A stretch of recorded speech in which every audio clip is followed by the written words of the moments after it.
अस्सलाम वालेकुम mothers. Instant tips to improve your baby sleep है हमारी आज की वीडियो का टॉपिक। आज की वीडियो में हम आपके साथ कुछ टिप्स शेयर करेंगे कि अक्सर पेरेंट्स की किन मिस्टेक्स की वजह से बच्चा सोता नहीं है, और अगर बच्चा सोता नहीं है या वो कम सोता है या वो रात में बेचैन होता है तो इसके लिए आप क्या कर सकते हैं। हम आपके साथ बच्चों को सुलाने के लिए एक वजीफ़ा भी शेयर करेंगे, क्योंकि अल्लाह की कलाम में बहुत ताकत होती है, उससे भी आपको बहुत अफाका होगा। तो आप हमारी इस वीडियो को एंड तक देखें। अगर आप हमारे चैनल मदर डायरी पे फर्स्ट टाइम आए हैं तो हमारे चैनल को सब्सक्राइब करें, बेल आइकन को प्रेस करें, वीडियो को लाइक एंड शेयर करें। तो चलिए स्टार्ट करते हैं। तो सबसे पहले हम पेरेंट्स की कुछ मिस्टेक्स देखते हैं जो कि बच्चे की स्लीप को डिस्टर्ब करती हैं। फर्स्टली तो पेरेंट्स अक्सर जो सबसे बड़ी गलती करते हैं वो ये होती है कि बच्चों की स्लीप क्लूज नहीं समझते। वो बच्चे के टाइट साइंस को नहीं समझते, जैसे कि बच्चे का इधर उधर देखना, पेरेंट्स में या किसी भी गार्डियन में या टॉयज़ में इंटरेस्ट ना लेना, बहुत ज़्यादा रोना, बेचैन हो जाना, यौन करना यानी कि जमाई लेना, आंखों को रब करना और कान खींचना। तो जब बच्चा ऐसे साइंस शो करे तो पेरेंट्स को चाहिए कि वो फ़ौरन से बच्चे को बेड पे लिटाएं सुलाने के लिए, क्योंकि अगर पेरेंट्स ये साइन इग्नोर कर दें और बच्चा बहुत ज़्यादा टायर्ड हो जाए, ओवर टायर्ड हो जाए, बहुत ज़्यादा थक जाए, बच्चा इरिटेट हो जाता है और वो बिल्कुल नहीं सोता। उसको सुलाने में कई घंटे लग सकते हैं क्योंकि वो ओवर टायर्ड है। ओवर टायर्ड यानी कि बहुत ज़्यादा थके हुए बच्चों के अंदर उनकी बॉडी दो हार्मोन्स रिलीज करती है, एक तो कॉर्टिसोल और दूसरा एड्रेनालाइन, जो कि आपके अंदर तब यूज़ होते हैं जब आप गुस्से में होते हैं या जब आप लड़ते झगड़ते हैं। तो अब आप ये बात सोचें कि बच्चा ओवर टाइट होके कितना ज़िद्दी हो जाता है और वो फिर घंटों तक नहीं सोता। तो पेरेंट्स को चाहिए कि इस चीज़ को नज़र में रखें, इससे आपको भी कोई दिक्कत नहीं होगी और बच्चा भी पुरसकून नींद लेगा। दूसरी मिस्टेक्स पेरेंट्स ये करते हैं कि वो बच्चे के नैप टाइम को नज़र में नहीं रखते, उसके अराउंड जो टाइट साइंस बच्चा शो करता है उसको नज़र में नहीं रखते। जैसे कि 4 माह या उससे छोटे बच्चे को 40 मिनट से लेकर 2 घंटे के अंदर अंदर अपनी दूसरी स्मॉल नैप लेनी चाहिए। अगर उसने बहुत लंबी नैप ली है तो उसकी नेक्स्ट नैप में ज़्यादा से ज़्यादा 2 घंटे का टाइम ड्यूरेशन होगा, वरना नॉर्मली इस एज का बच्चा हर नैप के 40 to 50 मिनट्स बाद दूसरी नैप लेता है। तो इस टाइम के अराउंड, इस नैप टाइम के अराउंड आपने उसके टाइट साइंस को, स्लीपिंग क्लूज को नज़र में रखें और उसे चिड़चिड़ा होने से पहले सुला देना है। आप देखेंगे कि बच्चा बहुत ही पीसफुल स्लीप लेगा। तीसरी कॉमन मिस्टेक्स पेरेंट्स क्या करते हैं कि बच्चों को दिन के टाइम ज़बरदस्ती जगा के रखते हैं कि रात को वो अच्छी स्लीप लेंगे, पर ये तरीका ठीक नहीं है। स्पेशली 4 माह या उससे छोटे बच्चे के लिए जब आप उसकी डे नैप्स को कम कर देते हैं तो बच्चा बहुत ज़्यादा थक जाता है और बहुत ज़्यादा ज़िद्दी हो जाता है और फिर रात में भी नहीं सोता और वो फिर दिन में और रात में रोता रहता है, और इसी तरह करते रहने से वो बच्चा रात में जागने लग जाता है। इसके बरक्स अगर बच्चा स्पेशली 4 मंथ की एज का प्रॉपर नैप्स लेगा, at least 5 naps in a day, तो वो रात में भी सुकून की नींद सोएगा। तो बच्चे को जितना रेस्ट चाहिए, पेरेंट्स को चाहिए कि वो बच्चे को उतना रेस्ट करने दें। चौथी बड़ी मिस्टेक पेरेंट्स की होती है डिस्ट्रैक्टिंग स्लीपिंग इन्वायरमेंट, यानी कि बहुत ज़्यादा डिस्ट्रैक्ट करने वाला इन्वायरमेंट क्रिएट करना। जैसे कि न्यू बेबी आता है तो वॉल्स पे लाइटनिंग लगा देते हैं, खुशी खुशी में बैलून्स लगा देते हैं, कलरफुल बैलून्स लगा देते हैं और लाइट्स को भी ऑन रखते हैं कि बच्चा कहीं रात में डर ना जाए।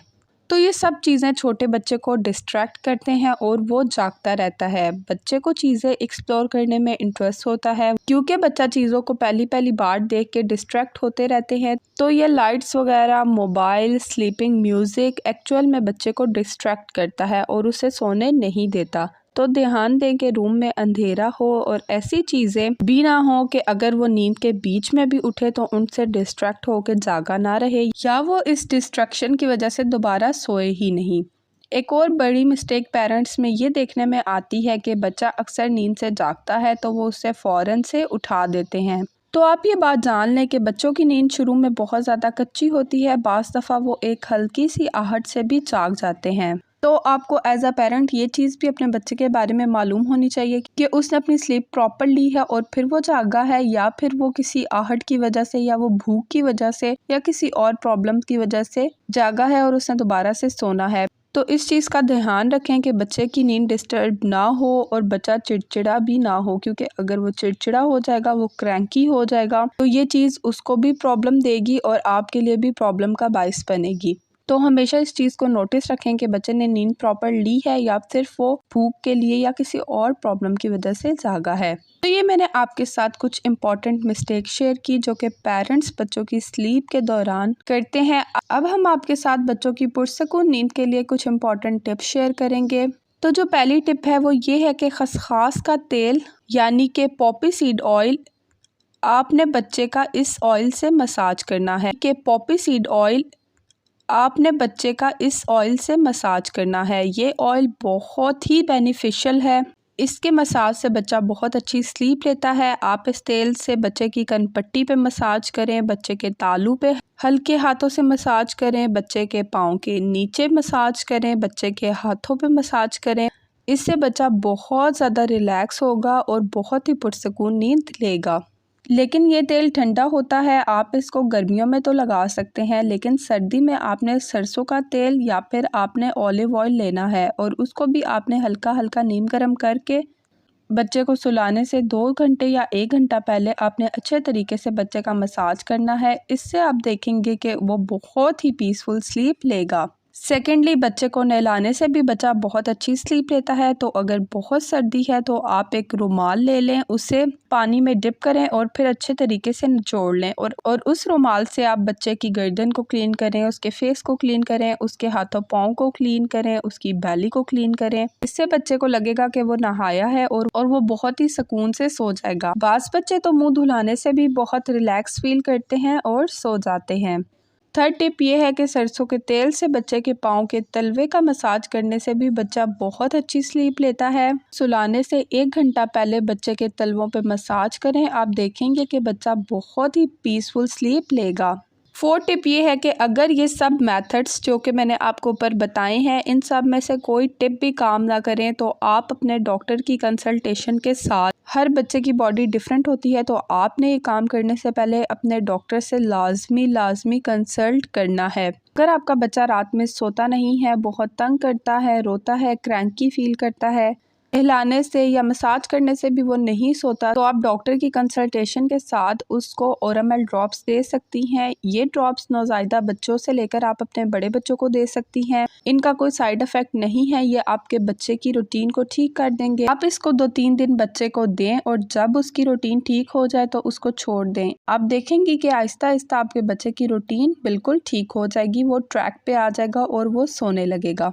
अब लास्ट में हम एक बहुत ही आजमूदा वजीफ़ा डिस्कस करेंगे। ये वजीफ़ा बहुत सिंपल है, इसको हर मदर कर सकती है। ये वजीफ़ा इंतहाई आजमूदा है, ये बहुत से लोगों ने आजमाया है और इससे आपको बहुत ज़्यादा अफाका होगा। तो वजीफ़ा ये है कि बच्चे को सुलाने के वक्त आपने अव्वल व आखिर दरूद शरीफ पढ़ना है और दरमियान में 21 मरतबा बिस्मिल्लाह पढ़नी है, यानी कि बिस्मिल्लाहिर्रहमानिर्रहीम 21 मरतबा पढ़ के और अव्वलो आखिर 21 मरतबा पढ़ के और अव्वलो आखिर दरूद पाक आपने याद रखना है। अव्वलो आखिर दरूद पाक पढ़ना है और दरमियान में 21 मरतबा बिस्मिल्लाह पूरी पढ़नी है और बच्चे के सर पे दम करना है। आप देखेंगे कि इस वजीफ़े की मदद से आपको बहुत अफाका होगा, आपका बच्चा पुरसकून नींद लेना शुरू कर देगा। तो आप इस वजीफ़े को भी ज़रूर ट्राई करें और इसका फ़ीडबैक हमारे साथ कमेंट सेक्शन में लाजमी शेयर करें। तो ये था हमारी आज की वीडियो का टॉपिक। मैं उम्मीद करती हूँ कि आपको वीडियो पसंद आई होगी। अगर आपको वीडियो पसंद आए तो हमें कमेंट बॉक्स में ज़रूर बताएं। डिफरेंट वीडियोस के लिए हमारे चैनल पर मस्ट विजिट करें। अगर आप हमारे चैनल पर फर्स्ट टाइम आए हैं तो हमारे चैनल को सब्सक्राइब करें, बेल आइकन को प्रेस करें, वीडियो को लाइक एंड शेयर करें। अपना बहुत बहुत ख्याल रखें, हमें अपनी दुआओं में याद रखें। अल्लाह हाफिज़।